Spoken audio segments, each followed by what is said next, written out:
Guys, yan. May nangungulit na ibon na tumatawag kanina sa bubong. Gutom na daw siya. Nakalimutan ko, sorry. Hindi tayo. Gutom daw siya. Nagre-reklamo dun sa bubong eh. Sa bubong kasi ito nakatira, sa bubong ng sakyan. Nagugutom na daw siya. Oh. Gutom na ikaw? Sorry, I forgot. Gutom talaga yung Jerry ko.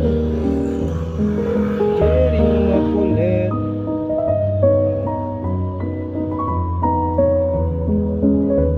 Gutom na siya. May nagtatanong paano ko daw papaano.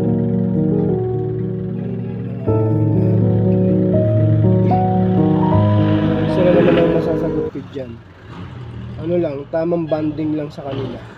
Kailangan kasi ikaw at saka yung ibon o kahit anong klaseng hayop, may band kayo. Banding kayo pareho. Kasi pag walang band, wala. Hindi mo siya mapapaamo ng katulad ni Jerry. Kiss mo, daddy.